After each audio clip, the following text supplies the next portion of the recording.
This week's episode of The Grid is sponsored by MPix. Shoot today, upload tonight, we ship tomorrow. Manfrotto, imagine more. On One Software, focused on photography.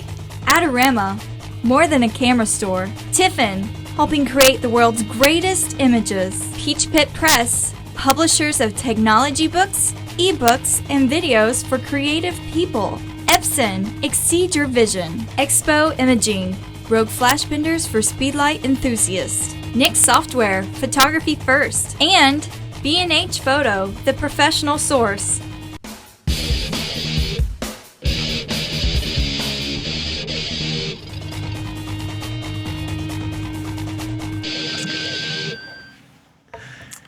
Well, hi, everybody, and welcome to another live episode of The Grid. My name is Scott Kelby, and joining me, as always, actually off the road for the first time in a long time, dude.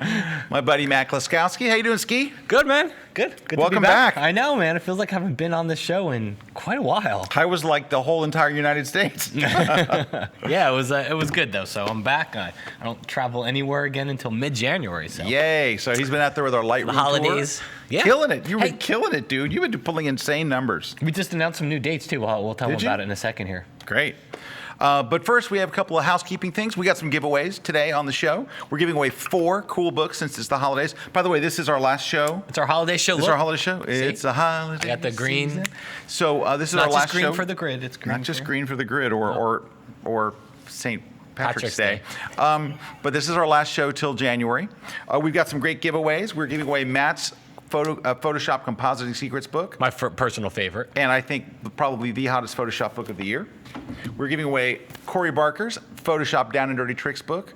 Fantastic book. The hottest Photoshop book Yeah, of we the did year. this thing called the Napathon last night. Corey stole the show with some of his stuff. Yeah, he did. He totally did. My Portrait Retouching Techniques book right here. And RC's HDR HDR book. We'll be giving away all 4 of these to some lucky person. But who is it that actually determines who wins these? Well, we actually have an international committee that looks From France. From France, actually, at the headquarters of internationalness. Please welcome the International Ambassadress of Love, Miss Nancy Massey. Yo. The headquarters All of that. international. I give you that whole thing, and yo. I So just gave Nancy, you the buildup of the year. Is there coffee and water there? Is that like Yes. water for hydration, coffee for staying awake? Yes. I feel like I was just here. You were, like it yesterday. It was such a whirlwind last night. That was It was a great wild, wasn't it? event. And hi, everybody. Hi, Nance. Do you want to give a shout out to anybody? I know you like to do that. You know what? I would like to give a shout out to my friend Devin, who is one of the co-owners of Seventh Sun Brewery, and she makes really delicious beer. Yo, Devin. So really, you're slinging hooch now, is what you're saying. I don't know. I was just. I don't know. Where's this brewery you speak of? It's in Dunedin. Is it really? Dunedin, it's- Florida? Actually in Joe McNally's class. Yeah, in fact, Joe filmed the Bad weather. bad weather, bad lighting. It was actually filmed there at Seven Sun. And Man, I got to tell you what, if you're able to film a bad weather class inside a bar, I think that bar has other issues, perhaps, that maybe with roofing or something that might be a concern. well, it was Hey, like outside. But It's a different thing. We have got a really terrific show for you today. Our show, I think, we're going to give you a step-by-step plan on how to become a much better photographer in 2013. And this is real-world pragmatic stuff. It's not like fluky. And I'm excited about this topic because I think we both. I don't know how to say this. We both have great stories, I think personal stories to tell about this that I hope help other people. Because I think like when we were talking about this, there's some really good information just Yeah. from talking to But you. I've heard yours. It's not that good. Oh man, But anyway, stick around. Maybe he'll spice it up a little bit. I could. But so we have a lot of cool stuff coming up. I did want to mention, so I got one little thing to mention before we just jump to break here real quick. So Peach Pit Press, the people that actually publish all of these books and all of my books, are doing a deal this week, and they've never done it before. They've been doing this ebook of the week thing, and they're selling my ebook version of my Photoshop CS6 book for digital photographers at 72% off. just this week. Now, you have to go to peachpit.com to get the deal. So you Okay. actually have to buy it from Peach Pit. But they are selling my book for $9.99. Holy crap. I know. And it's only $10. I keep telling myself, it's only for 1 week. It's only for, because, the book sells for like $40-something. Yeah. So anyway, it is the ebook version, and it's available for they have every format of an ebook you can think of. So whether you have a Kindle or a Nook or a iPad. Apple iPad, or whatever you have, there's an ebook version for you Awesome. there. So go check it out. Thanks to our friends at Peach Pit for making me broke. When we come back, before we topic. come back, our topic, but do us a favor, will you? We're going to take a real short break just for a commercial to pay the bills. But if you would be so kind as to tweet, Facebook, whatever you can, just a real quick line that says, come and watch The Grid. They got a killer show, and it's how to make you a better photographer. How to be a better photographer in 2013 and put the link. And That'd be put great. the link. That would be great. We'd really appreciate it, and we'll see you right back here in a minute. Don't go away.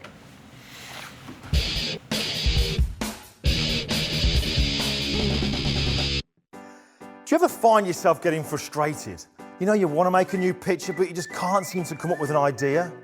Sometimes everything you need can be right before your eyes.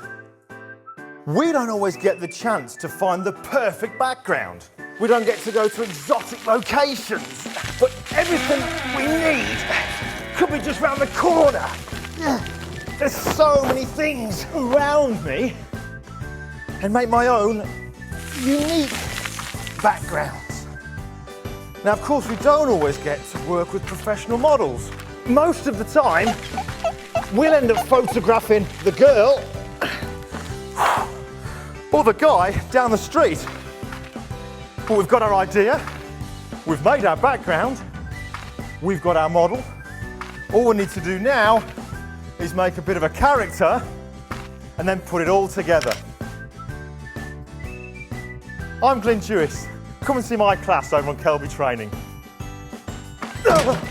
Who put that there?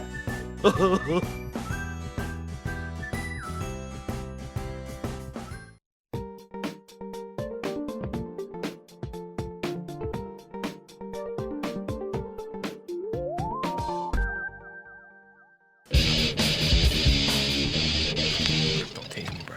Hey, we're back. Scott Kelby here with Matt Kluskowski. Hey. Our topic is how to become a better photographer in 2013. So first, Can I mention one quick thing? yes, please do. It'll take 30 seconds. Go ahead. My Lightroom seminar, January 25th, Oklahoma City, January 30th, Austin, February 1st, someplace not Austin, February 1st, Covington, Kentucky. You're going to Covington, Kentucky? Going to Covington, You know who Kentucky. lives in Covington, Kentucky? David Zeiser. David Zeiser. You know who I talked to today? David Zeiser. David Zeiser. I did. I He's got know his he's big event is coming up, I think, in February. He does a big event in Covington. It's a huge photo of Yeah. Expo it's Big, called big. what, the Pro Photo Expo? Mm-hmm. I think it's called the ProPhotoExpo.com. Hey, I like the way it dovetailed right into your thing. I know. Anyway, are we ready to go? KelbyTrainingLive.com, yeah. Okay. Come see me. All right. So don't look at my screen because this is for later. Okay. Matt's looking at my screen like, you know this? See that? Get it. No, so we're not looking at my screen. So where do we get the idea for this show? I got the idea. Now, Matt wasn't here last week, so RC and I did our blind critiques. And in our blind critiques, I don't know if you guys, anybody that watched the show, at the end of the show, I was trying to bait Joel Grimes into giving an answer that he didn't give. But what happened in the show a lot was we had, a lot of people sent in 5 images, which is pretty typical, Yeah. 5 images. And what we saw a lot was 4 horrendous images and then 1 really good one. Most people had, they were legitimately just bad photographs, like, ooh. Not bad. So how did they wind up with 1 good image out of 5? Well, I think part of it is maybe they got lucky, right? Anybody gets lucky, but I think it's something else. Well, it could be the lucky, but I think I actually think it is I think something it's a else. combination, too. I think it's a combination of things, but I think one of the things that we really didn't get to talk about, I was trying to get him into it, is maybe they have a knack for shooting that one thing. Because here's what happens on our sometimes somebody will send in 5 portraits or 5 sports shots, but more likely what they do is they'll literally send us a landscape shot, A portrait. a composite. composite shot, And a flower. sports shot, and a flower. Yeah. And so It's like, I can think of one guy in particular who sent in these, and he had a fabulous architectural shot. I mean, it was like fantastic, and 4 other shots that I would never would have shown to anyone. And so this is what I think the first step, we're gonna give you a step-by-step plan here. And I think the first step, and what I would tell to everybody watching last week's show, if you get to go back and watch, was particularly, I think it was one of the worst episodes ever for our blind critiques. I left the show thinking, well, that just stunk because, well, people criticize us for not being able to show good photos. They're like, oh, all you show is bad photos. Why don't you show any good photos? Nobody turned in good photos last week. It's really tough where you're looking at all these photos and you're like, there's like a good photo here, a good photo there, but nobody really turned in a set that you'd go, wow, this guy rocks. And trust me, we want to say those things. It's much easier to say this looks great. I want to pull up somebody's stuff and go, this person's incredible. Go check this guy out. And luckily, we've been able to do that in the past, but it didn't really turn out for us this week. But I think the first step of our program here, and this is gonna, and you're gonna hear it, you're gonna go, this is, I think, one of the most important things you can do. You need to figure out what kind of photographer you really want to be. Mm-hmm. And this is really important. I think that was the biggest problem in last week's show. You're shooting everything. You're like a college kid, right? You're wandering around college. You don't really have a major. You're just kind of taking some classes, and you're not really succeeding in college. It's not until you figure out, okay, my major's this, then your focus shifts to that.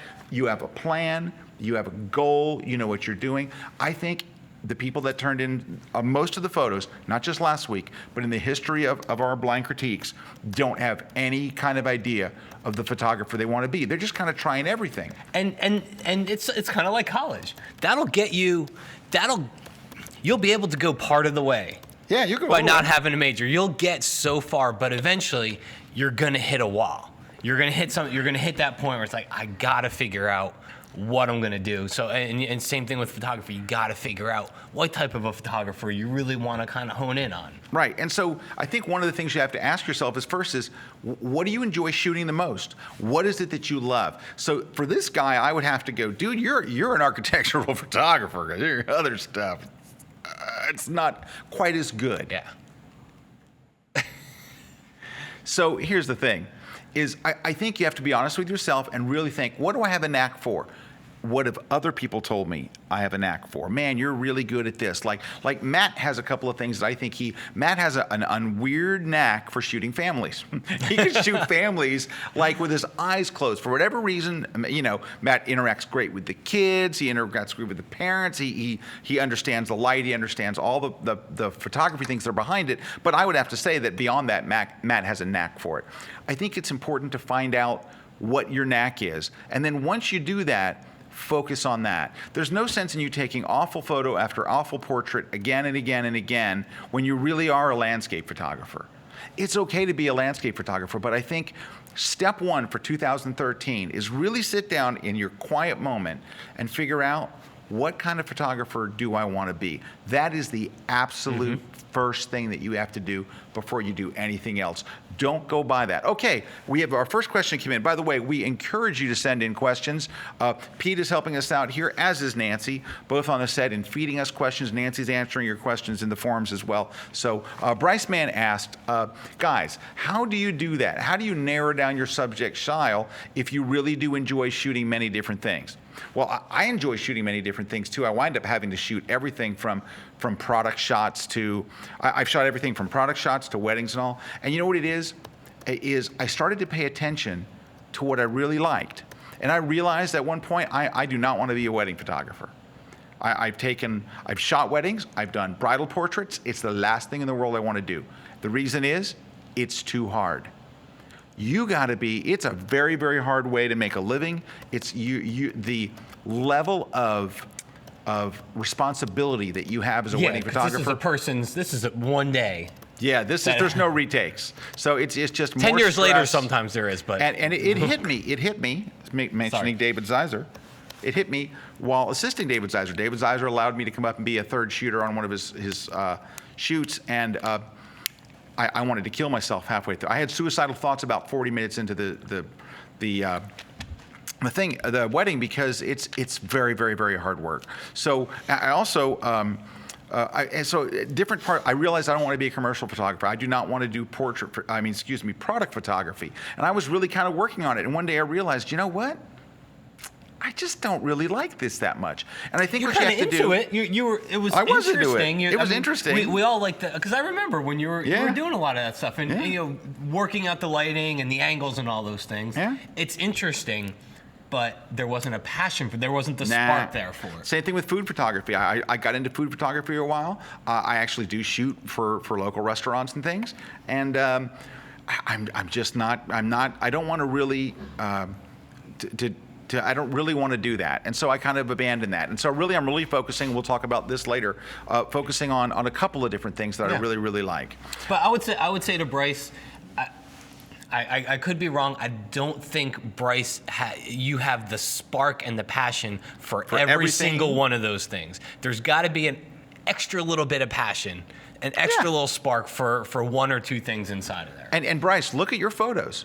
Take a look at some of your best stuff and see what shines. See what. What do people say? Yeah, what are your that people they like saying? the Wow, I most? really like the way you shoot blank. And that may be the thing that you have that extra bit of talent for. So that's one. So I think your first step, literally write it down. I want to be a blank photographer.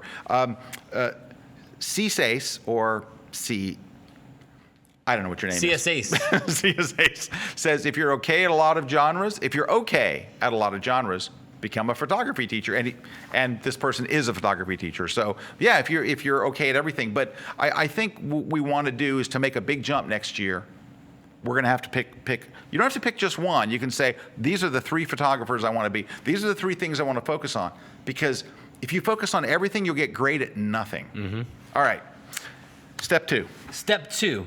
And you, everybody we know has done this throughout the years.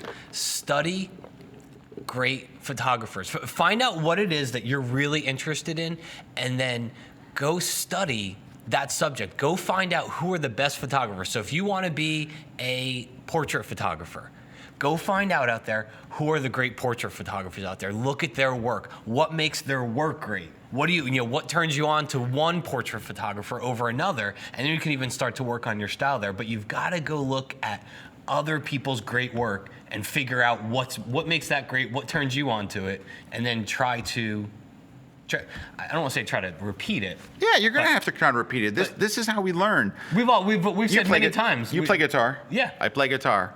How do we learn lead guitar? We copy note for note. And Other people's solos. Other people's solos. You sit there and you pick it out slowly, and it's painful, and you learn the solo, and then you're playing the solo note for note. Dude, when I was a teenager, if you told me I sounded like Richie Sambora, you'd have been like, I've made it. Yeah! I am here, you know? Right, but at the end of the day, once you've learned the solos from Richie Sambora, and you've learned Joe Perry, and you've got all these different solos down, you start to take a little from this one, a little from this one, and you develop your own style. That's what it's all about. But here's that point. What Matt said about studying great photographers, this is the second thing that I think people really, really miss, is because, okay, let's just say, hypothetical situation, that you're one of the people that wrote down landscape photographer, all right? Mm-hmm.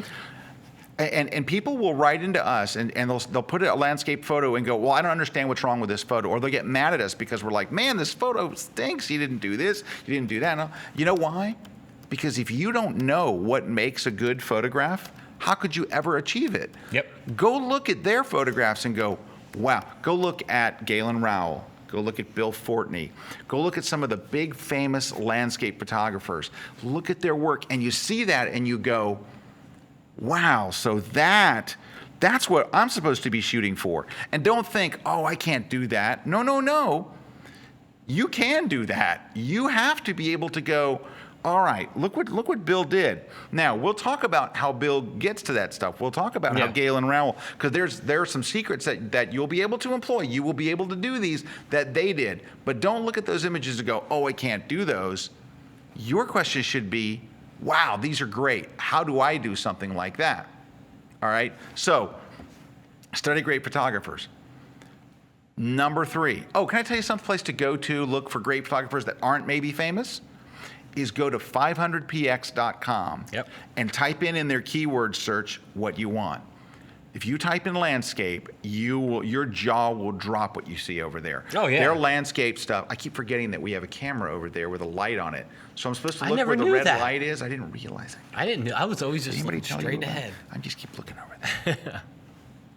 Hi. So go to 500px, type in landscape or portrait or whatever you want to do, and you will see an amazing collection of some people's great work, and you'll go, ooh. And you know what you'll find in that subset? The photographer that you want to be. You'll say, wow, this wanna be this guy. style is the one I want. Yeah. Once you find the style, just study it. Break it down like you would anything else. So are they shooting a lot of panos? They're shooting wide. They're shooting it water? Really find out what is it Yeah. that maybe the one you like is shooting, like Matt says, shooting a lot of water. Maybe they shoot coastal themes, and you go, wow, that's what I want to be. I Yeah. want to be. I don't want to be like, canyons. I don't want to be mountains and lakes. I want to wanna be shoot. that. Exactly. So that really can tremendously help you. We have some comments coming in. Can Before I- we get to 3, I want to read some. I was going to jump Please. on just one quick thing on the Please. 500px thing, and there's apps. So there's an app for the iPhone. There's an app for the iPad. Download the app. 500px apps, It yeah. is one. It's one of the things that I enjoy doing the most. Like I sit down with it's got it on my iPhone now, but I sit down with my iPad and I go to the app and I just go to popular and featured and I just start flipping through. It's depressing. And you'll see all kinds of different stuff. That's the great thing about it, is it'll introduce you to great Yep. portraits, great landscapes, macro, you name it, it's inside of there. So download one of those apps and it'll help inspire you too. Okay, bunch of questions here. Let's knock these real out. We'll get back to our thing. Alan Hess says, and Alan Hess goes by the name Alan Hess. There's a difference in improving your photography and improving your photography business. That's true. We're really not talking about you making money or any of that kind of stuff. We're not talking about the business side of it. We are strictly talking about you becoming a better photographer, because if you're like me, you're probably very frustrated with your photography. I don't think there's anyone more frustrated with their photography than me. So, and that's why I'm constantly working on it. So this is really about that. And we'll talk more about me working on my disaster a little later in the show. Next, Glenn Dewis. Hey, we just saw Glenn. That was his ad. Advert, yeah. The promo Anyway, for his new class. and Glenn does not have these problems. He's an amazing photographer. Glenn says it's okay being okay at a lot of genres, but if you show that in your portfolio, you'll get less work. That's really great. You know, Glenn told a great story about that when he was here on the grid. He talked quite a lot about that, about when his portfolio was just a little bit of everything. Nobody really knew who he was, and nobody really, and when he decided, I'm going to focus on this look, this type of photography and stuff, his career took off. Because now, not only does Glenn know who he is as a photographer, clients know who he is. They can look and say, I want that look, to go to Glenn. All right, so thank you, Glenn. Next question. What do you say? What is it? Where'd it go? Alan has. What do you say when someone really wants you as a photographer, but you don't want the job because it's not your style? How do you let the person down gently after you've already said no, or you're going to say no? I would say the first thing to do, I don't necessarily know that you want to tell the person, hey, that's not my style. Yeah. Hey, that's by Andrew Ford before their name gets erased. So thank you, Andrew. Andrew Ford. I think the way that I would say is just be somewhat honest with the person and just say, listen, I don't really think I have the resources to do this job. I want to make sure you get the best photos, and I don't think I can provide that for you right now. What you could say is, you know what? I would love to help you out, but you know what? I'm really not the guy to do this job. Yeah. I mean, I could shoot it, and I'll do an okay job. And if you're okay with an okay job, I'm your man. But if you want a great shot, let me get you. Give me a day to find somebody for you that's just out of, that's their specialty. Like if somebody wanted to shoot a family, I'd go, I got a friend that's really good at it. So that's the thing is I would just be nice, be kind, but be straight up. They'll appreciate your honesty. Exactly. Because you know what? A lot of photographers would just take the job. A lot of photographers would go, you know what? It's money. I'm taking it, and they would deliver an okay result, and that doesn't help. That doesn't help the client. Doesn't help anybody really. And by the way, if money is the most important thing in that equation, then sometimes you should take the job.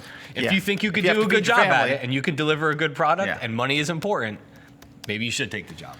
All right, can you talk about marketing your niche or passion versus marketing generally public? Unfortunately, we're not going to really talk about the business side of this at all today. This is really really about the Personal. the personal growth as a photographer. So unfortunately, we're not going to get to that one.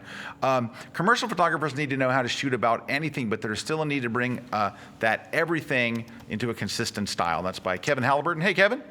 And that was just 1 minute ago. And Pete, it's not necessarily really important for us to know how many seconds ago that they're commenting. I think he's just coming. I'm just messing with you, dude. I think we answered Alan's too, didn't we, Pete?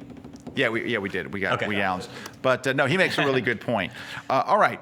So number 3, and this is going to sound self-serving when we say it, and it's not, but maybe it kind of is, but we didn't mean it that way. It sort of is, but isn't. Okay, so let's go back to step 1. You've decided you're a landscape photographer. Number 2, you've studied a bunch of landscape photographers. What's next? If you now have determined where you want to go, I think you're going to need some training. Now, this sounds really self-serving from people that run a training company, right? It's like, hey, guess what you need? Of course.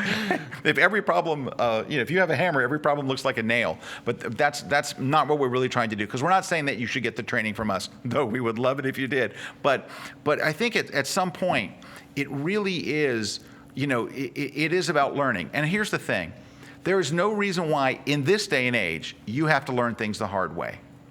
If you can learn something in a book or a magazine article or a 1-hour class or a workshop that you go to that you would learn in a day, why would you have to go 4 years? It will not make you a photographer.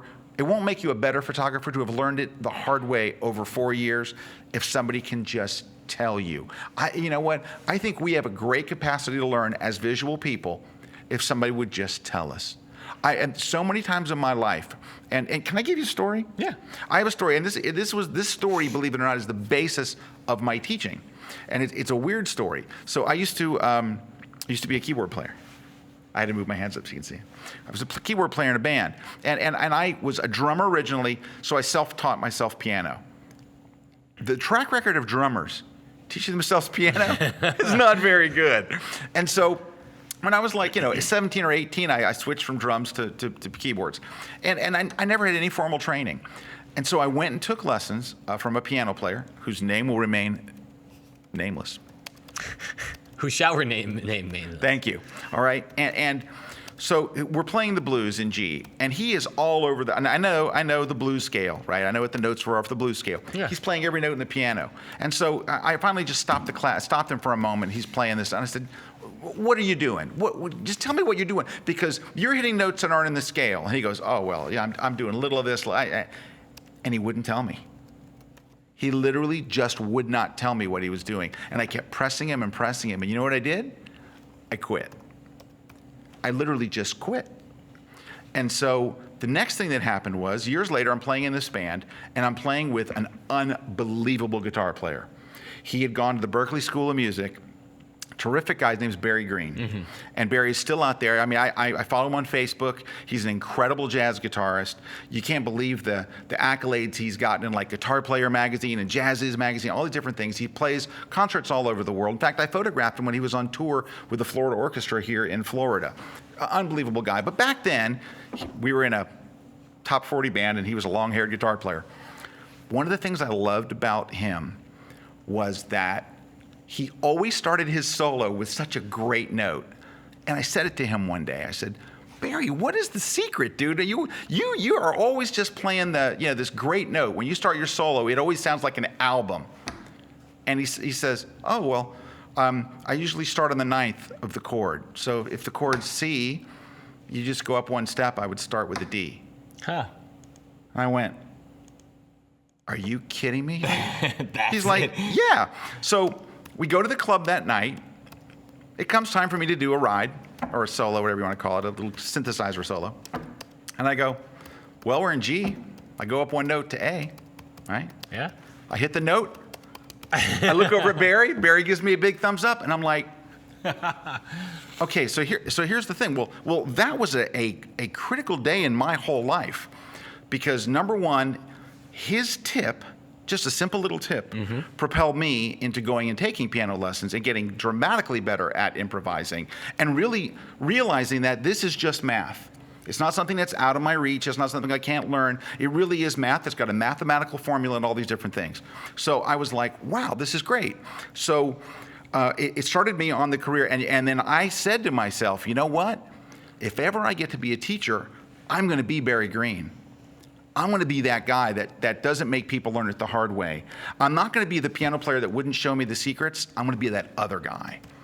And so what my advice to you is you don't have to pay the dues. You don't have, that's the way that's very an old school way of thinking. Nope, I have to go for 4 years of taking crappy photos. The training that you have available today, not just from us, the training you have available But today. some from us. Just all over. And the willingness of photographers to help each other, Yep. to share what they've learned, it's amazing. This is an amazing time. It has never, ever, ever been a better time to be a photographer than there is today. That's the next step for you. Step 3 is go get the training. You want to be a landscape photographer. Buy the books. Go take the workshops. Go to one of Matt's. Matt teaches, every year Matt teaches hands-on photography workshops. And Matt tells you exactly what to do. Do this, do that, bang, bang, bang. Matt doesn't go, oh, well, it's all very veiled and a I mystery. just see the image unfolds I just see in it, front and he of doesn't me. talk about it. I mean, you will leave that workshop and you'll be a changed person. Now, you only do one a year, do you? Yeah. Don't you? He does one a year. Do you know what yours is? It is next June in Palouse and Olympic In the National Palouse Park. and National. Okay. So anyway, you'll never get in because it's probably already sold It out. is already sold out. Okay, it's but- already sold but out. put your name on the waiting list. Do you know so- why Matt's class is already sold out for next year? Because Matt isn't the guy that was playing the piano that won't tell you the secrets. But this is, you got to go do this. Once you figure out that you need the training, you got to go and actually do it. You got to do it. You got a whole year. Now, I'm not saying that you need to train every single day. You got to do this stuff, but you have to invest a little bit of your time and money into finding out what is that shortcut, what is that tip, what is that technique that's going to make me a better landscape photographer. You mentioned training every day. Yeah. Can we diverge into a Yes. 300? Okay. So because Scott posted this, was it Twitter, Google Plus, wherever it was, and somebody replied back to something we'd already talked about this morning that we were going to make sure we said we weren't going to do, and that is, we personally don't think you should do a 365-day project. Don't do that. I'm taking a photo every day. Yeah, and thing. somebody replied back and said, please don't tell us to do a 365-day project. So we personally don't think it. I mean, I'll give my personal beliefs, which is, I think a 365 project gets people to take and show off a lot of very marginal photos. Yep. And so that's not to say I don't think you should practice a lot. I think, and Jay Maisel said this, you want to get good at guitar? You don't just pick up your guitar once every month and expect to be good at it. Right. You want to get good at golf? You don't play golf once a month and expect to be good at it. Same thing with photography. Don't pick up your camera once a month and expect to be really good at it, but that's practice. A 365-day project is, you're putting your name behind these photos that go out there also, every day. You're just trying to check something off a list. Thursday, check. I did it, yeah. Friday, I did it, check. And at the end of it, now I know that there's no one out there watching today that has done a 365. They're all going to go, Scott, it changed It's my the photography. best It was thing- the best thing I ever did. Okay, I get it. Anyway, but if you had asked me, do I think that's going to make you a lick better? I really think you're going to spend a year fooling yourself. All right, step number 4. So let's go through the 3 steps. You have already determined what kind of photographer you want to be. Yep. You have studied the photographers. You've gone and gotten the training. Now, this is really key, and this is where it falls apart for so many people. You have to do what it takes to get the photos that you want. It's the hardest part. It is the hardest part. It is what should it replace your 365-day year. Hey, can you bring that back real quick, Pete? I'm sorry. I want to take some questions. I want you to think about that, but this is what you should do to replace your 365 days. Okay, we got some comments. This one's by Michael. I tried saying it's not my style, and she said, oh, I love your photography. Please shoot my wedding. I shoot fine art, landscape, and wildlife. None of these genres involve speaking with the client. So I'm spending a bunch of time on Kelby training, relearning how to shoot in crappy light with minimal gear. Yeah, you know what? If it's somebody you know and, Yeah. Yeah, okay. Okay, let's see. This one says, and this is by Hey Javier, you don't record 1 chord a day and post it on YouTube. Very, very good. I like Laughing that. Out Loud by Hey Javier. Okay, that's a great, would you like, G minor 7th. All right, thanks for watching. And that's what those projects are, because they're photos that are out of context with everything, because you're just looking for something to post that day. All right, David D says, you need practice. Amen, brother. Joel Grimes always tells his class to create 300 Photoshop composites. Henry Cartier-Bresson, even though you didn't say Bresson, I know you mean him. Oh. Someone said your first 10,000 photos are your worst. And that was in the film days. Practice. Man, you're not kidding. But you know what's interesting is, and this goes to step 4, everybody needs to practice. But you can practice where you have a chance of getting wonderful photos. So I'm going to ask Matt to speak to this, because Matt's been doing something this year that is exactly step 4. And part of this is, well, go ahead and tell us what you've been doing this year with your landscape, because Matt really made a conscious effort. I want to get great landscape photos. So let me ask you a question, Matt. Can you get, now you live, I've been to your house. You live in a very nice neighborhood. Can you get great landscape photos in your neighborhood? No. So what do you have to do to get the kind of landscape photos that you see Galen Rowell and Bill Fortney and Steven Johnson and people like that get? You have to go to the locations. You have to get to the places where you can take those great photos that you see online and that inspire you. You have to get yourself to those places. But wait a minute, Matt. I don't have that kind of money. How am I going to get to these places? That costs money. Did anybody ever tell you, you know what you should do? You should get into photography because it's so cheap. inexpensive. Yeah. Look, to get those shots, you got to do what it takes. You have to go, you know where my family vacation's going to be this year? We're going to Banff. We're going to go to these places. Now, the good thing about it is this actually doesn't have to be that expensive. I have done some of these shoots on the cheap. I stayed in hotels at prices and levels of filth that you cannot imagine. I stayed at a hotel in Page, Arizona. There was 3 of us bunking in the same room. You weren't there. It was, you and I. No, did we stay at the Courtyard? That was really the Courtyard. nice. That was nice compared to I couldn't some get in of that Courtyard where Matt and I stayed. And I stayed on a hotel that I hadn't stayed in since my band days. And it was staggeringly bad, and it was $29 a night. Yep. But you know what it was? For me to get the photo that I wanted to get at dawn the next day, and I stayed at a place at Monument Valley. You stayed at a fabulous place at Monument Valley. I stayed in, I can't even tell you, we thought we were going to die in the middle of the night. We thought at some point someone is going to kill us.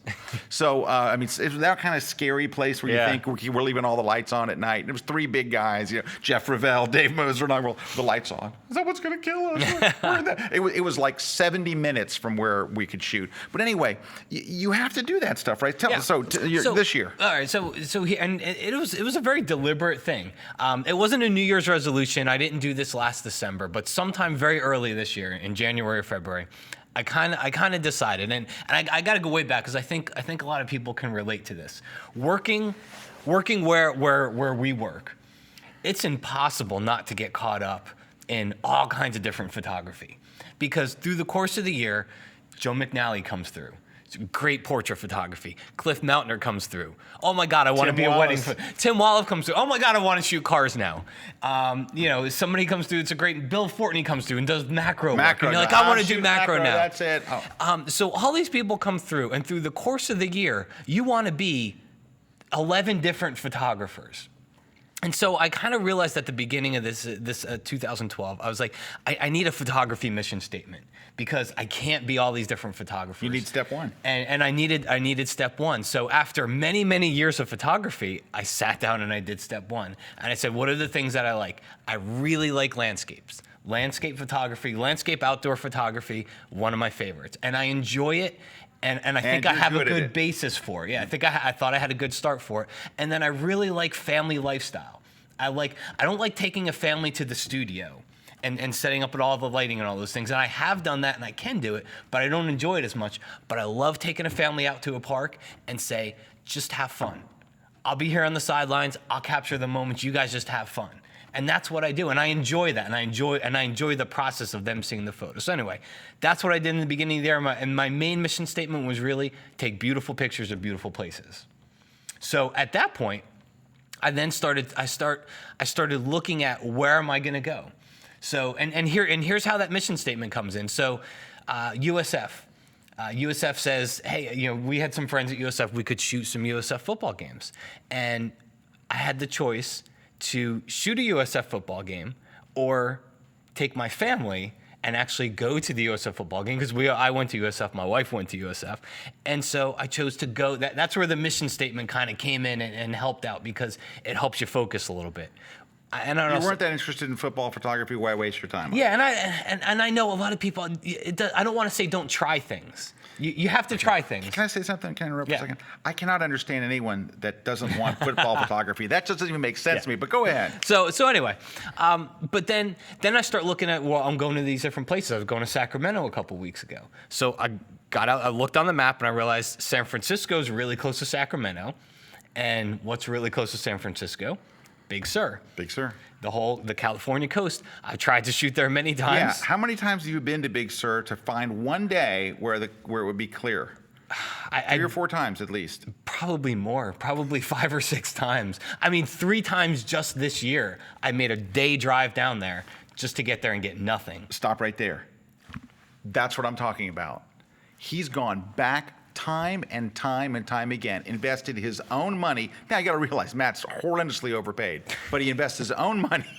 He invests his own money and his own time, and he did what he had to do. And that's the thing is, he had to take his own time, because we don't go, even though we're all photographers here, there is no thing that we get to say, Matt, you want to take a few days off to go I'm just going to take a week off. Yeah. Matt's like, it's, we're a company with an HR department, and they write everything down. Matt was gone. It comes out of your whatever days you get. I think Matt gets 2 days a year vacation. 1.5. So 1.5 days. But so here, past all that, and that's really how my year went. Is I had my mission statement. I want to take beautiful pictures of beautiful places. Every place that I went, I would look on the map and I figure out what's close to there that I can stay an extra day for. And that's what I would tell somebody that, let's say you wanted to do landscape and outdoor. I'd say you start 2013 and you look at your schedule. So number 1, do you travel at all for work? Where are you going? If any of those places that you're going, are you somewhat close to someplace cool? Do you have friends in a cool place? Exactly. And does Southwest fly there? Do you know that airline rates are essentially what they were about 10 years ago, except for baggage. So carry on. Carry your bag on. I think Southwest, you Or get a free check bag. Yeah, you get a free check bag. Fly Southwest and go there. I've flown Southwest numerous times this year. It's a great airline. But anyway, if Southwest is flying there, or AirTran, or JetBlue, or Spirit, don't fly Spirit. Anyway, the other 3 airlines. But you're going to have to invest a little bit of your time. You got a budget. Your little bit of money, but you don't have to. You can be cheap. You don't have to spend a bunch of money on this. So we're going to talk about that also in a minute. But I think that's a really, really, really important thing. Is Matt's doing what you have to do. And so let's take some questions. We got some great questions come in. So first one is from Glenn. Best thing I do for me is to put time into the diary each month and every month to shoot something for me. Hey, I'm going to interrupt for a second. Hey, Pete, it's cutting off the screen. I can't read what they're, That's a T. Any way you can scoot that side possible in? you could instead just resize. So we have this big screen in the monitor, and it is, there you go. It is absolutely giant much because better. we're old. Best thing I do for me is to put time in the dictionary each month and every month to plan and shoot something for me. I think personal projects are really, really great. Something I like to shoot and pushes me. Do that once a month, and that's 12 new images in the portfolio. You're right, because he's shooting for him. He knows what he wants to get and how to do it. This next one is from ML. Study basic art, not just photography. Color theory, basic perspective, etc. Use your eyes and brain together when you aren't shooting. Look at lines, shadows, light, color composition, textures. So ML, I agree with this to some small extent. Same thing, dude. Because here's the problem. An artist can study art and get it. Yep. A photographer can look at it to death. I don't mean every photographer, but if you're an artist, like my wife is an artist, she's a traditional painter. She looks at things and goes, oh, look at this and look at that, and things I just do not notice in a photograph. She'll notice perspective off like that. If there's any little thing wrong that's out of place, she'll notice these things. I could look, she would say, what's wrong with this photo? I'd go, his hat's crooked. I could come up with 10 things, and she'd be like, no, look. And so if you have a traditional art background or you're an artist, what you said Absolutely. Makes sense. If you don't, you'll just spend a lot of time looking at stuff that is absolutely meaningless. Yeah, to you. lines and texture and all I that have stuff. no idea what this I don't means. see that stuff Yeah. when it comes to. So that's to why that you don't stuff. hear us talk about that more, because it only pays off for a certain kind of person. T. Gipagliati. All right, let's see. T. Gipagliati. T. Say that again, Pete. TJ Pagliasati. T.J. Pagliasati. Wow, very nicely done, Pete. Sorry for what we did to your name. How much should your location? How much should your location come into effect when determining what you want to photograph? So I think where your location comes in, well, I don't think it should. It depends what you want to shoot. Right. If you want to shoot portraits, your location's not really a problem, because if you've watched Jeremy Cowart's class over on Kelby Training, you can shoot anywhere. You can literally shoot portraits. You can't believe the portraits he made shooting in an alley of garages and a public bathroom, outside a public bathroom. They're stuff you would put in your portfolio in a heartbeat. So if you're shooting portraits, it doesn't matter. If you're shooting landscapes, you need to look at what's out there. If you want to shoot travel, go look at travel magazines and see what's out there, and see what, those iconic locations and those iconic places. And you're probably going to have to travel. You're going to have to. Yeah, if you choose to be a landscape photographer, you've just chosen a lot of frequent You better flyer start miles. budgeting every single year. Every year to get to a different and location. say, I get 2 weeks a year. 1 week's going to be for my photography, and 1 week we're going to go someplace else. Yeah. So a guy named About RC. It's all about the execution of the idea. Photography technique is just the tools to execute execute the idea. If you spend more time ironing out an idea, this is what I want to do, then use your tools to execute it. That will take your photography to the next letter. That's right. So we haven't talked really about gear or anything at all. We haven't talked anything about buying new gear, because that's coming. I love mission statements. If you aren't doing something that supports your mission, you're wasting your time. That's from our good friend, William Beam. How you doing, William? Hey, speaking of good friends, we have a special guest in the studio today. Carolyn Pham is here. Hi, Carolyn. So Carolyn's one of our good friends, and she's down here visiting our offices, just hanging out today, right? Doing vacation kind of stuff. Cool. Very nice. Well, thank you for being here. We're always thrilled to have anytime we have a studio know, audience. guests. It's great. We ask guests, we have a guest. Makes us a little nervous. Let's see. Holy crap, I'm sitting here, this is from EHEHEH. I'm sitting here listening to The Grid, and I get an email from Susan telling me I want a copy of Light It, Shoot It, Retouch It. So how awesome is that? Okay, So- you know what that's from? I'm doing a 12 Days of Christmas over on Google+. Every day I've been giving away, you just put your name in, and Susan actually goes and draws winners. So every day I've been giving away, I gave away like 5 copies of my book, and then I give away all kinds of stuff. But there's so many people enter, hundreds, that I make Susan go choose, because I'm a bad boss. Okay, let's see. All right. Step 5. Step 5. This is really important.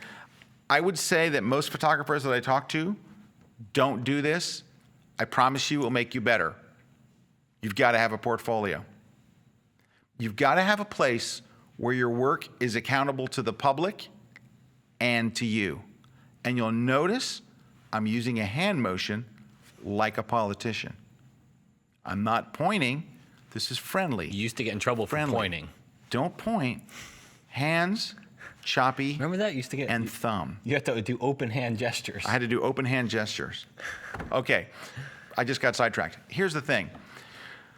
You have to know how you're progressing. How do you know how you're doing? If you put up a portfolio saying, this is my best work, you'll know this is my best work. What your goal is to put something up there that takes out the weakest thing. Let's say that you put a portfolio up, and I would say 24 images, something like that. Now, if you shoot multiple genres, if you say, I am a sports photographer, I'm a wedding photographer, and I'm a travel photographer, you can have 3 categories, 24 in each. But when you take another great travel photo, you've got to look at that 24. You have to determine which one is the weakest ones, all right, and take it off. Somebody asked, please explain what a portfolio means today. So a portfolio basically is A website. It is online. Today it is online. Yeah.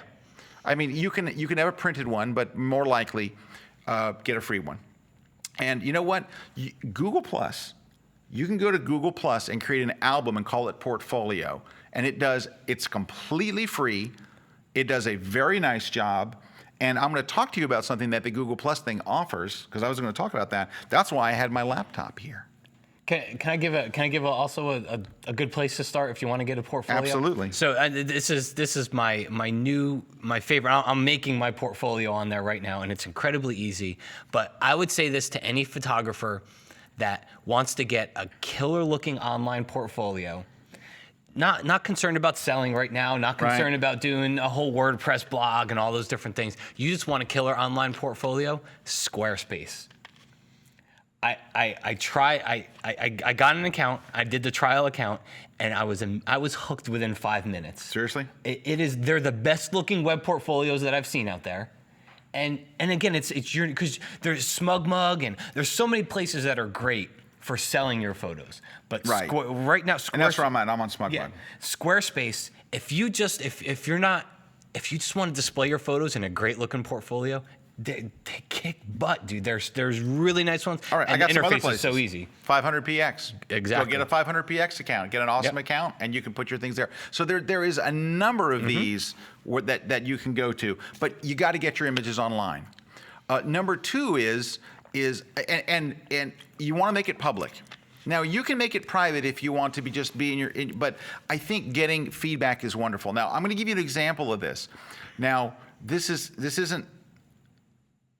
a loose example, but I think this will help you to understand why sometimes it's hard to look at your own work and make judgments, which is why I think you want to make it public. Because you could have 24 of the crappiest images you've ever seen where you're actually capable of taking really good images. But so 2 weeks ago, I believe, Google Plus rolled out communities. And so you can have a community. We have some for Lightroom and for Photoshop and all. And I joined one. I didn't start it, but I joined one for sports photographers because I shoot sports photography. I shoot for a wire service, and I love sports. It's one of my very favorite things.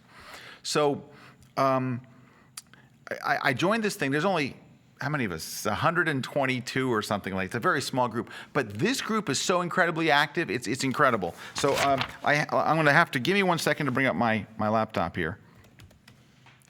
All right, so if we can you switch to my... AirPlay. Oh, I got to turn that on? Okay. Sorry, it's all very sketchy here. All right, so if you'll take a look here, this is the community. Look how many posts. This thing's only been here like a week. There's only 70 people, but they're posting images and stories and helping each other. Just, I mean, right out of the box. And this particular community is just called Sports Shooters. Just sports shooters, so you don't have to be a pro. I'm also a member of professional sports photography. But this one, Sports Shooter, seems to be getting a lot of activity. And look at all these images. But I want to show you something that Google Plus does that can be a great tool to you. So I posted some shots in there. I didn't post them publicly. I just posted them. And so when you post in here, only your group sees this. So I posted this to just the photographers that are in this group. How many photographers are in there? We'll find out in just a moment. Sorry, I just did something crazy. So when you post in Google Plus, it shows the images and it shows the plus ones. Now you're going to go, oh, not the plus ones. But here's the thing. So I usually lead with what I think is one of the cooler shots. Number one, I am a little biased here. This is my favorite player on the Bucks. This is Rondé Barber. He's not really playing. He's a cornerback, but he's not really playing corner right now. But anyway, I love his facial expression, and that's such an important thing. And Foles got sacked numerous times, which still didn't make the Bucks win. But neither way, zero comments. Nobody plus one did at all. And I thought the fact You liked it, yeah. But okay, so then we go on to another shot. It's okay, five plus ones. But this gives me an idea that of the photographers that looked here, right, they found this better. This shot here was picked as Zuma Sports Photo of the Day. They picked the best ones that come in from the wire services that they represent that day. And this one was literally on their homepage as the day, 15 plus ones. All right. So this one of Foles getting sacked. It's a good sack shot. He's all by himself. It's isolated. No plus ones. And then this one, 38. 38 plus ones. Now, I wasn't even going to put this in there. The only reason I did it, I thought, well, it's kind of cool the way you can see is, Yeah. But it wasn't like, you know what it is? It's missing something that if I stood here in front of Dave Black, or yeah. Peter Reed Miller, they would go, you know what's missing in this photo? You don't see their face. It's the classic. You're missing the classic thing that a magazine would want. Mm-hmm. All right. So, and that's why I thought, So, and when I go through, here's one. Look, he's getting sacked again. 1, nothing. No plus ones. No plus ones. No plus ones. Hey, look, can you see his face? Do you have 2 eyes and a ball? That's key. Yeah. It's nothing. 0. Here, this one. Oop, snagging his shirt. Nothing. The coach. This is the coach at the loss. They just lost. 2 seconds to play in the game. Nothing. Quarterback. 1 plus 1. Big tackle. Nothing. Touchdown. Nothing. But what that tells you is, you can go off the screen now. What it tells you is, when shown to a group of people, if I had to choose one of those to put in my portfolio, it would be the one that got 38 plus ones. Even though I can make an argument for why it's not, but it's resonating with other people. When you make your portfolio public, you're going to find out exactly why it resonates with other people. Hey, we've got to give some giveaways. We got a little points left that are really important. We've saved some of the best ones for last. They won't take as long, but we're going to. The last steps. The last steps are Giveaways. coming. Giveaways. All kinds of good stuff. And more love. Christmas cheer. Christmas cheer in just a minute. Stick around. We're live right here on The Grid.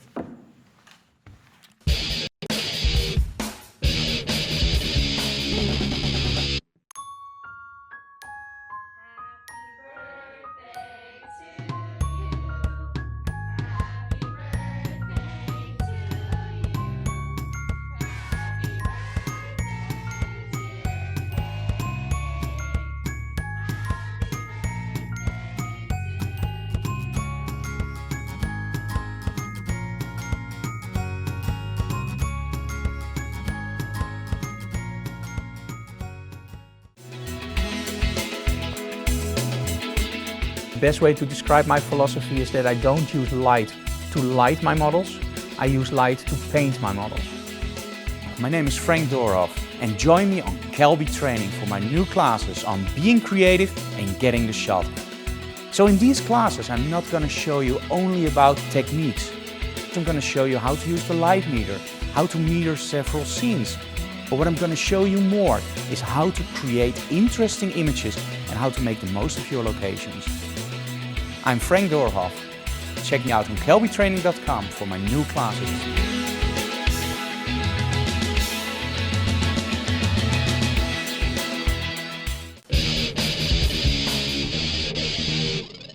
Hey, we're back. Scott Kelby here with Matt Kloskowski.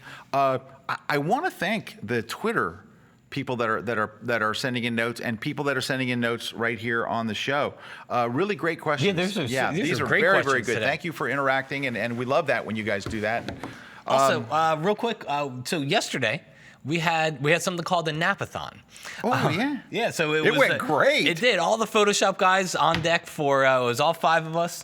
Nancy was handling questions in back. 90 minutes solid. 90 minutes of just tips, tutorials, and tips and tutorials was pretty much it. It was there to raise awareness of NAP. So we kind of asked that NAP members tell other people about it. So if you're watching this and you're not a NAP member, you should go check out the Napathon. Yeah, if you're not a NAP member. Yeah, if you're not a NAP member. If you are a NAP member, please tell someone that you know to go watch the Napathon, because there's a lot of great information in there. I mean, there's just tons of great tutorials. I was watching these guys. And so Corey Barker absolutely stole the show. Yeah. So what we did was we all went around and everybody would do some of their favorite. And I said, guys, let's go back and really come up with some of your favorite stuff. So we each showed some of our favorite stuff. Corey he stole the show last night. Yeah. He had some crazy stuff in there. And I saw people writing on Twitter earlier. Some guy wrote and said, whatever you're paying Corey, it's not enough, because he watched the show and so you can watch it over on my Google Plus page right now, right? It's on YouTube as well. If you go to my Google Plus page, I embedded it on the show. Yeah, YouTube, Kelby Media Group's YouTube.com. channel on YouTube. Just go to youtube.com/Kelby Media Group and you'll find it, one of the first ones there. We also had a deal that it was the best, I think it was, Larry said it was the best deal of the year. It was, you got my actual printed copy of my CS6 book, like for free, which is $55 in print. That offer is actually still good until midnight, and the replay is also up at the original site, which is photoshopuser.com/webcasts. And if you go there, you'll see the offer. The code is NAPathon and the number 2. And if you join NAP until midnight tonight, you get Scott's book, which is an amazing value. And that right there alone pays for the NAP membership. Yeah. I So, think. and by the way, if you're saying what is NAP, it is the National Association of Photoshop Professionals. It's where we teach Photoshop. So this stuff's all today is really about photography, but we teach NAP to 70,000 people around the world. All right. So Nancy, how about some winners? What do we have to do to win a book? And then we're going to wrap up the show with, we got a couple of little last points that are important. Okay, so what we're gonna do for the giveaway is you are going to go to kelbytv.com/contest, and you're going to enter there, fill out the form, put your shipping info and your phone number in the comments, and your choice of Matt's compositing book, Corey's Down and Dirty Tricks, Scott's Portrait Retouching, or RC's HDR book. And what we'll do is, oh geez, it's the holiday. We usually wait till Monday so people over the weekend can enjoy it. They got to do it today. Looks like tomorrow. We'll have to do it on Friday. Friday, Nancy. We will pick This is the breaking winners with on tradition. Friday. This is Crazy. crazy. It's crazy, right? It's crazy. Nancy will come in on Christmas Eve. All right. Okay, so we're going to wrap up with a couple of points. Thank you, Nance. You're welcome. And they know what to do and all? Yes, and I just put all the information with the link up on the live blog, and when the show is over, I will repost it and leave it up at the very top. Very good. All right. So I skipped over a point earlier, which is one of the reasons why I need to go back. Real quickly, one of the things we haven't talked about is gear, and because I think it is the least important part of all of this. Mm-hmm. However, let's say that you've determined you want to be a landscape photographer. You've done all these different things. You've realized that you're going to need a wide-angle lens, and the only lens that you have is a 200-millimeter telephoto. 70 to 200, yeah. But I actually have good news about this. For a lot of photography stuff, not lenses, I don't know why lenses are still quite expensive, but a lot of photography stuff is cheaper today than it's ever been. You can buy flashes for $70. You can buy wireless triggers for $35. You can buy soft boxes that kick butt for $75. You can buy things from like FJ Westcott's got these parabolic things that are giant for like $99. There is so much good equipment that is so inexpensive today. If you look back a few years ago, I mean, buying studio lights was just incredibly expensive. And you look at stuff like what Elinchrom has done with their lights, because I use Elinchrom lights, and they're very, very, I mean, I can buy a 500-watt Elinchrom strobe with a wireless receiver, a full-on studio strobe with a modeling light and the whole 9 yards, cheaper than I can buy a Canon flash. Yeah, it's crazy, and it is. And here's something that I think you'll find out. We told you before, go on to 500px or go to Flickr, wherever you go. I noticed it a lot on 500px because you see the equipment that was used. When you go through there and you see these amazing photos from these amazing Canon places, 20D. or you see these beautiful portraits. Exactly. You're going to see Nikon cameras, D70. Yeah, you see cameras that are 4 and 5 years old. You see lenses that are not the top of the line glass that's out there. So let's just say that you have a Canon 20D. You used to have 20D, right? Mm-hmm. So let's say you have a Canon 20D. If you go where Matt is going, to the Palouse, right, and you get up when Matt does, and you do everything right, and you set up a tripod, and it can be a tripod you buy from Walmart, and you put your 20D on there with a wide-angle lens, and buy the cheapest wide-angle lens you get, you're going to get an amazing shot because of everything else you did. Yep. Right? I mean, it's like, I remember Moose talking about the difference between a sensor in a D70 and at the time was a D2X was the sensors are very, very close. What the difference is all the features they keep adding. It's all the features, and really a lot of the new cameras, it's print size, and I don't know if people are printing as large as some of these new cameras will give you, you know? What do we need a 24 megapixel photo for? You're going to print on a billboard. So I do want to keep you a couple of things. Number one is you do not have to buy new equipment. You can buy used equipment. Used equipment can be terrific, and now there's a lot of sources. You can go to B&H has great used equipment. If you're only taking 2 big landscape trips a year, rent a lens. Do what Matt does. Matt's been renting lenses from Lens Pro to Go. Yep. Another good one is borrowlenses.com. Those are 2 places that we go. I just rented from them recently. The thing is you don't have to spend a lot of money, but if you're going to take a trip and you want to make it worthwhile, rent a lens. You don't have to buy a $3,000 lens. You can rent a $3,000 lens for 1 week very inexpensively. So, yes. So you haven't shared with us, you said in the beginning you were going to cover it, but you haven't really shared what you've kind of, your mission has focused this year. Okay, I will. I want to get to that, but a couple things. Because that's the one here. But okay, so we haven't talked about camera technique either. You notice that? Nope. We haven't talked about camera technique. We just touched on gear. I'm going to talk about one thing in camera technique.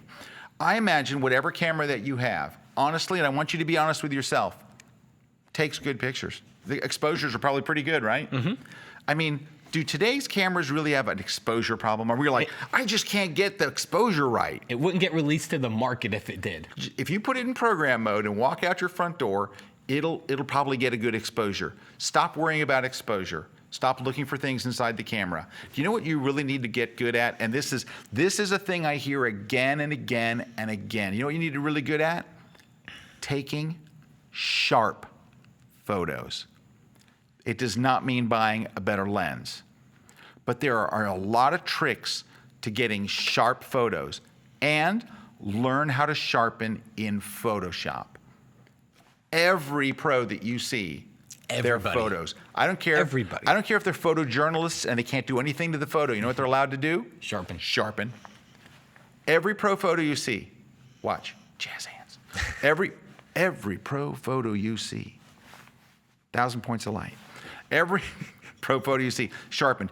You need to learn how to get it really, really sharp in the camera in any lighting situation, all right? Not just in, and you did a class. I sound like I'm plugging it, but you did a class on on just sharpening. Yeah. Right, and did you do a class on shooting sharp photos? No. Why not? I should. Be a good class. It would be a good class. But that's something I think technique-wise, you get that, and you will have jumped a mile. Because I think it's one of the biggest things people struggle with when they're new to photography is getting consistently sharp photos. Okay, is there anything else? There is something else. And can I, one quick thing to add to that is that's the kind of stuff you can practice somewhere else. So if you want to be a portrait photographer, that's the kind of stuff you can take your kids outside and you can practice that stuff. They're probably not going to be the shots you're looking for your portfolio, but you can practice that stuff anywhere. You don't need to hire the model and get to the location. If you want to be landscape, you can practice that stuff if you go just down to a lake in your town and there's a rock in the foreground and there's a lake and there's a tree in the background, and figure out what the f-stops are to get all of that sharp. You can practice that stuff. You don't have to wait until you get out into the field to do it. Absolutely. And like we said, there's so many resources. But so gear is this much, right? Technique is this much. All of the rest is going to be what's going to springboard your photography next year. All right, so some of the things that I've done. Number one is, Matt, I had to really look at my own photography and decide what kind of photographer I wanted to be. Because because I write books on this stuff, I do shoot. Remember the guy at the beginning that said, if you shoot everything okay? And I shoot okay product shots. I've had to shoot commercial product shots for clients. I do okay at it. And you want your books to appeal to a wide audience. Yeah, and I have to cover some of those things. Exactly. And so even though you don't see any classes that are called Advanced Commercial Photography by Scott Kelby, I could certainly do a beginner's class. So here's the thing, is I had to decide what I wanted to do. So I love taking portraits. I especially love taking portraits of athletes. So this year I've gone out of my way to try. In fact, I just did a big portrait shoot with a bunch of all pro athletes recently. I'm trying to work on shooting one this weekend, and my fingers are still crossed, trying to get a big athlete. And so how do you get people a pro athlete? You know what it is? You got to know somebody that knows a guy whose friend plays for that team. This guy is the quarterback of that college, and he knows the linebacker who lives in your hometown. You have to go out there and try to find it. You have to be able to find, and so I went through such, for this last shoot that I did was actually for a client, but the way I had to get to that opportunity was going through a lot of doors and stuff. And so that's what you have to do. And you know what? Social media is great for that stuff. Hey, I want to shoot this. I want to shoot that. Anybody can help me out. Anybody know anybody? Anybody know anybody on Pound the Bucks? You know, Yeah. and it's like now you're out there. Now the Hey, Buccaneers are looking at it. Too. Right. Hey, we're over time limit, but Oh. I want to give you so I was on vacation, right? And I was at a hotel, and I saw a big sign in this lobby, and it said, what was it called? It was something millionaires. And I didn't know what it was, but it was a private party. And these people going into this thing were like, they're clapping their hands and they're singing and music was playing inside. I'm thinking, oh, it's Amway. But it was, I can't remember what it was called, but it was something millionaires. And I had no idea what it was. I'd never heard of it. But obviously something cool was going on there because they were getting free breakfast. And I was having to pay for breakfast. Man. So I went online. There's this thing called Google, and I looked them up. I can't think of the name of it. Do you remember the name of it? No? Something millionaires. But basically, Let's call it Amway. well, yeah. So, but one of the things that they did was, and I thought it was really great. What was it? Maui Millionaires? It might have been Maui Millionaires. Maui Millionaires. So I went and looked it up on Google. Then I bought their book. They had a book about it because I just wanted to read what it was about. One of the cool things that they do at this event, and I guess people spend a tremendous amount of money to go to this, and then you know that they should be spending that money on lenses. But anyway, people that should be spending their money on camera equipment go to this thing. But they do a really cool thing, and this is going back to my point, is they find somebody in the room and they make their dream come true. So in the book they talked about, they found a woman whose dream was to be on a television show. I'm an actress and I've been acting in these local things. I just want to be on a sitcom. I don't care if I walk on and hand somebody a pizza. I want to do that. And what their thing was is, you know enough people to make her dream come true. Yeah. So they go in the back room and they all start talking and go, well, who do you know? Oh, dude, I got nobody in Hollywood. All right, well, who do you know? I don't know anybody. Well, somebody knew somebody who knew a guy who worked on the set, and in an hour, she was on the show.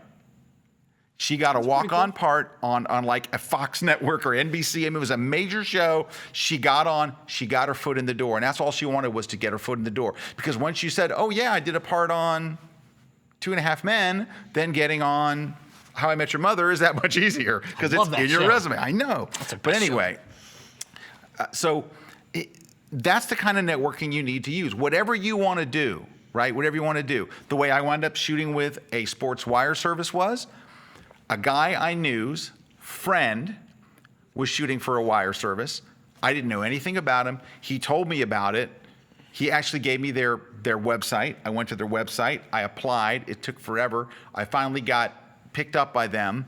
I shot by them for a while. They closed, and then another company picked me up. But it all started with, I knew a guy who knew a friend who was shooting for them already.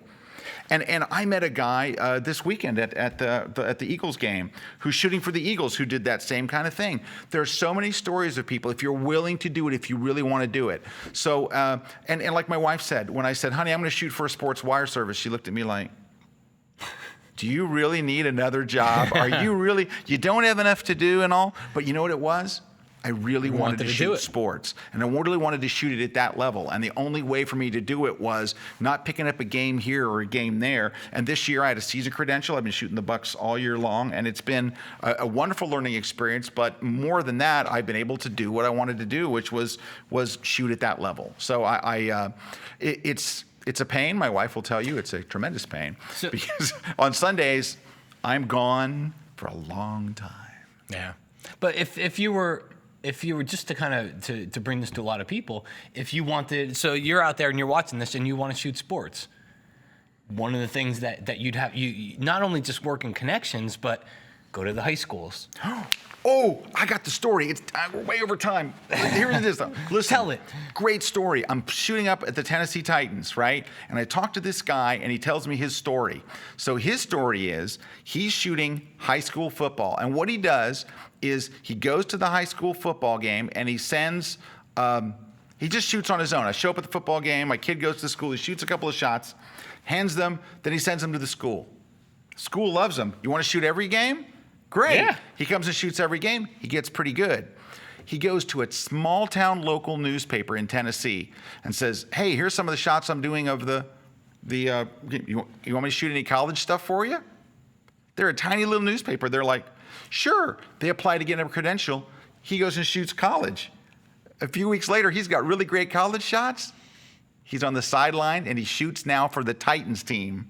He's not the story. Titans team photographer, but this he's guy shooting. did it. He did it. He did the exact thing. He put in the time. He invested in himself. He did what you have to do to get there, and he's on the sideline shooting. NFL nicest guy. I can't even tell you his name. It's right on the tip of my tongue, because after the game, they also do all the photographers do a cookout. Yeah. They do a tailgate party after the game, and he's the cook, and he's so good.